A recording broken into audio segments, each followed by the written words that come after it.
focus. Ideate, innovate, enable.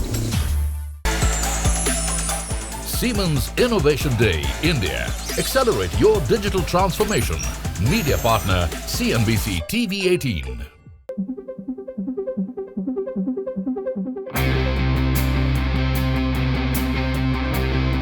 For decision makers, digital transformation remains the most important future trend.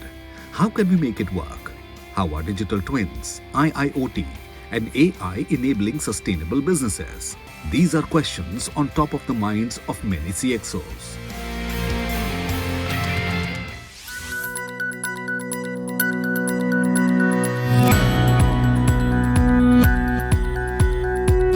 The fourth edition of Siemens India Innovation Day provided answers to many of the questions from customers across industry, infrastructure, mobility and energy. Through use cases and references, customers gained insights into how technology and ecosystem can solve their challenges. India is today at the cusp of a period of great growth. The factors driving this growth are increase in capex spending in infrastructure, increase in private capex spending in new age technologies, and increased capacities and decarbonization. Siemens has the technologies, the products, the know-how, and the commitment to support India and support all of you in realizing this growth. Digitalization, as I said, has to be specific to your industries. You can't do it alone. You need an ecosystem.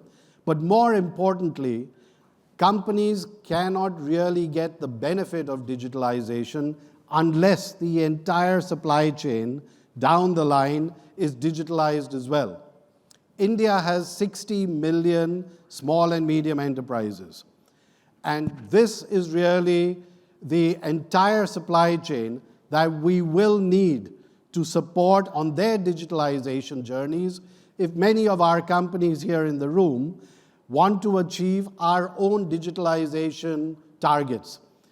And therefore, this is another benefit that Siemens Accelerator can provide, is support you to bring in your entire supply chain onto one platform that can help you achieve your digitalization targets, but also support the small and medium enterprises in becoming much more competitive themselves. While concepts such as artificial intelligence and machine learning, digital twin, industrial edge, etc. are now fairly well understood, even though many still have to experience their full power. Technology is developing at a rapid pace, and already there are new technologies emerging such as industrial metaverse. Dr. Peter Korte, Chief Technology and Strategy Officer, Siemens AG, emphasized that the emergent industrial metaverse is no longer hype. The industrial metaverse is here to stay. They say that, number one, it will be the largest and it will also be the fastest growing. So there's the enterprise metaverse, which you all know, which probably is going to be used more for collaboration. So if you use Zoom, Teams, whatever, of course, maybe we have virtual worlds where we do collaborate, and that's probably no news to you. There is the conversation about the consumers, which was really inspired by, in particular, the gaming industry. But then eventually there is the conversation about the industrial metaverse. So why is the industrial metaverse so much more important? Two reasons. One, value. Show me why I should spend money on that technology. How can it help me to achieve my goals faster, more efficiently, more sustainably? And second, technology. Because we, in industry, we've been always building on the building blocks or developing the building blocks of the industrial metaverse. And the biggest topic here are probably digital twins. So if you think about digital twins, and probably the concept is nothing new to you, it's really the notion of having a digital replica of the real-world objects. And the nice thing about this is the minute you have that, you can do a lot of simulations around it. You can look at structural integrity. You can look at strength. You can look at aerodynamics. You could look at conductivity, electrical flow. All of this can be simulated the minute, of course, you have digital replica at your fingertips. And that's the big difference, because a huge part of the industrial metaverse, what we're going to use, is obviously to simulate machines, to simulate different parts, to simulate entire plants in order to make this work. How can companies implement decarbonizing strategies through technology? Karina Brehen, Vice President of Business Strategy, Grid Technologies, Siemens Energy, had the answers. 70% of all global greenhouse emissions are induced by energy. So energizing processes, energizing mobility, energizing buildings. We need to accelerate decarbonization in order to meet the very important 1.5 degree Celsius target. So it's important to talk about the decarbonizing of energy through technology. And we are of the opinion that technology will be the main driver for decarbonization. And we concentrated during R&D on 3 major areas. So first, we focus on efficiency increase, because of course, energy costs money. It needs to be efficient. We need to really look into options how to get out more of the resources we use, independently whether it's fossil sources or renewable resources. So making more out of the input we get from Mother Nature and making more of the input we have as human beings on the planet. Using electrons as energy is not the only answer.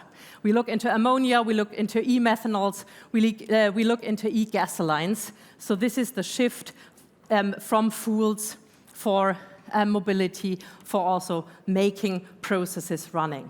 Third pillar is deep decarbonization. Industry experts spoke about how they realize real benefits while also contributing significantly to their decarbonization ambitions, how they overcame challenges and ensure KPIs and ROI unique to their industry.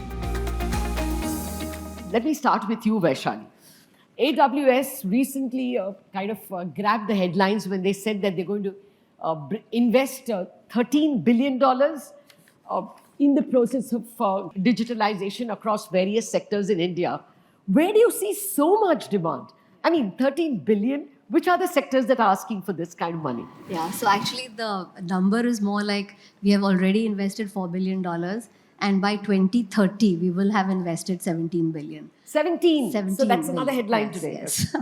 So that's by 2030. And I think primarily investment is going into our region in Mumbai. We also announced a brand new region which went live last year in Hyderabad.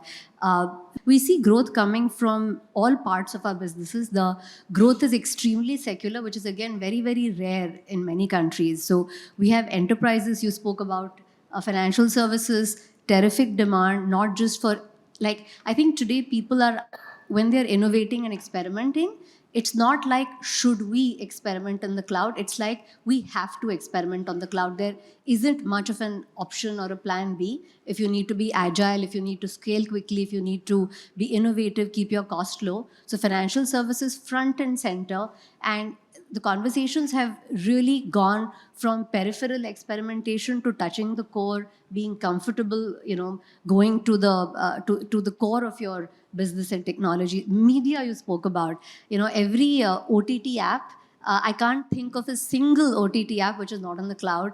We're also doing experiments on publishing. We're doing experiments on post-production, particularly during the time of COVID, print, publishing. Then you can go to manufacturing. Many people will resonate with that. It's not just ERP, but you've got experiments going on in the center of the factory, whether it's production, getting data out of your machinery, monetizing it. We've got experiments, very successful experiment with Apollo tires, connecting their tires, factories. So I could go on. And then you have, of course, the SMB sector, 75 million SMBs in the country, 2 to 3 million on their path to digitization. Mr. Sodhi, let me come to the exact other side.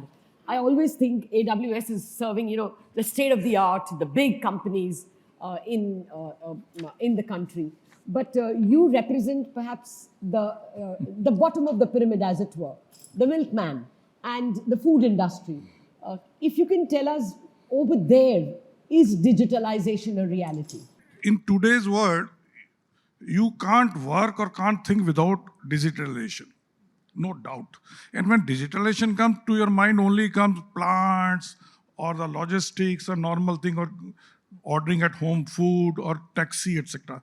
But let me tell you, digitalization, integration or use of digitalization is more relevant and more appreciated in the food supply chain. Right from production of the agriculture produce, maybe milk, agriculture of produce, processing of produce, and the marketing or selling of the produce. Can you see, demonstrate it? Yeah, I tell you, digitalization, when you say, it brings efficiency and the speed, no doubt. But in case of agriculture produce where masses are involved, millions, both sides, billions this side, it brings efficiency in scale and transparency in this system. Well, if I talk about scale, I just give you milk in Amul. 3.6 million transaction happens in the morning, 3.6 million happens in the evening. And if you all cooperative, you take around 12 million. All milk producer, you take around 80 million. And it's all done digitally. Digitally. And what is the transparency and the trust? Because you are getting in your app what milk you have given in the morning, what was the fat and protein. So because you are going to get payment based on that. What quantity, and how much money has been deposited in your bank account. The accusation against data centers is they are power guzzlers. So, Sujit, how do you all seek to answer that challenge? No, certainly, data centers are power guzzlers because of the kind of compute and storage, because ultimately it's all processing the data and storing the data, and it requires energy to do that. The entire opportunity and challenge lies in terms of how effectively we are measuring the power and controlling the power. So there are various terminologies which I would like to bring it to the table, which are prevalent in the data center industry. Every data center gets built, efficiency is measured in terms of power utilization effectiveness. Data centers also conventionally used to consume water, which has ultimately gone to water utilization effectiveness.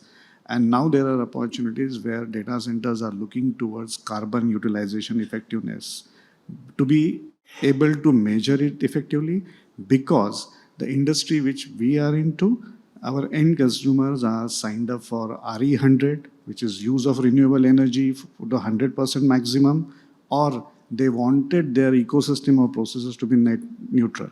So that's where it's a challenge. At the same time, it's an opportunity to work towards sustainability goals. And each of data center organizations today building latest data centers or campuses, they're all striving and driving towards that. How can we cut our energy consumption? How do we go RE?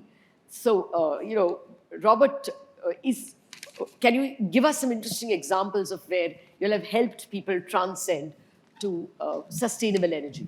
Generally speaking, you can cluster it into four buckets. So one is decarbonization, which means actually making sure that you convert the energy source into electrical energy and then green energy. Yeah? So those are, let's say, two critical steps. The second part is on the consumption side. So that's the supply side. On the consumption side, you want to make sure you're energy efficient. That means that detect areas where energy is being wasted and cut that. Then you want to also optimize the use of resources. We heard water as an example, etc. And this is also a topic where with automation and digitalization, we do a lot to identify these areas. And when you start talking about circularity, then this becomes a very critical point. Yeah?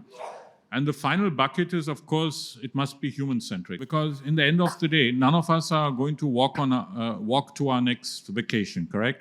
We still want, if you're going on a vacation, you still want to do it somehow with comfort. And there are ways to do it. So you have to find solutions which people will find also easy to accept. Yeah? And in that context, things like using of alternative fuels or e-mobility are topics we use. And just to take a few examples, so if you see the buses moving around in Mumbai, the nice iconic double-decker buses, then those e-buses are charged with Siemens infrastructure. We've done something very nice because we've shifted from a CapEx-based model, gone to an OpEx-based model to make that work. Yeah. Looking at a building like this, if you look at the energy consumptions in a building like this, like a hotel, 55% of it goes into cooling. And if you can save about 15% of that energy, you have very quick ROIs. You're looking at less than 2 years, and you have not only saved energy, which is good for your bottom line, but you're also doing something for the environment. Thank you very much, Robert, Vaishali, Sujit, and Mr. Sodhi. I think this was an extremely educating and enlightening chat. Thank you. Thank you. Thank you. Siemens Innovation Day, India. Accelerate your digital transformation. Media partner, CNBC-TV18. Siemens Innovation Day, India. Accelerate your digital transformation. Media partner, CNBC-TV18. In celebration of Siemens' innovative endeavors, the Technology Spotlight offered a diverse collection of domain-specific topics covering the transformation from automated to adaptive manufacturing.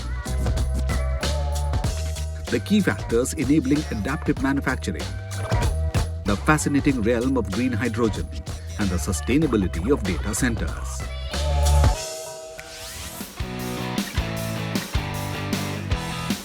The Ideas Marketplace took center stage, offering insights into use cases related to digital transformation, sustainability, mobility, cybersecurity, and the industrial metaverse.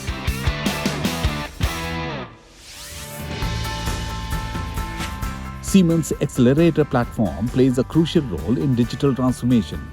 Siemens announced around 100 India-relevant digital use and reference cases where companies can improve their efficiencies, while also driving decarbonization measures in businesses. Siemens announced 4 ecosystem partners: TCS, Concept Engineers, SafeX Technologies, and Sonic Bolt Technologies.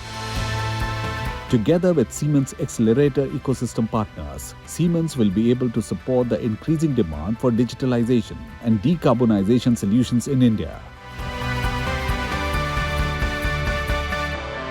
Our main objective of participating in this ecosystem is that we want to offer a comprehensive and customized integrated building management solutions to our clients, wherein we want to differentiate ourselves from our competition, thereby leveraging the Siemens resources and technology. It has been a wonderful experience here with all the technology leaders participating and Siemens providing their best of class, best in class, state of art, innovative and intelligent solutions which are reliable, which are open in nature, wherein we can do any kind of third-party integrations, be it northbound or southbound integrations. Co-lab partners at the Innovation Day were Switch Mobility, Amaze, and Tata Power. We have partnered with Siemens in utilizing and leveraging on different products that they have on offer, starting from software, equipment hardware like the motion control and data acquisition system. And of course, as a part of the post-processing, we also use some of the software that Siemens gives for finishing the part after printing them. This is a wonderful platform for end users to come and witness different innovative products that Siemens has developed, and of course, what they've evolved together along with partners like us, and to showcase this to the outside world from different verticals. Digitalization is a key enabler and indeed a key ingredient to drive productivity, quality, flexibility, and above all, decarbonization and sustainability. Indian companies have a unique opportunity to accelerate their digital transformation with Siemens Accelerator portfolio, which includes latest technologies such as Industrial AI, Industrial Edge, Digital Twin, and 5G.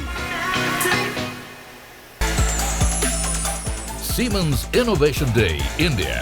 Accelerate your digital transformation. Media partner, CNBC-TV18.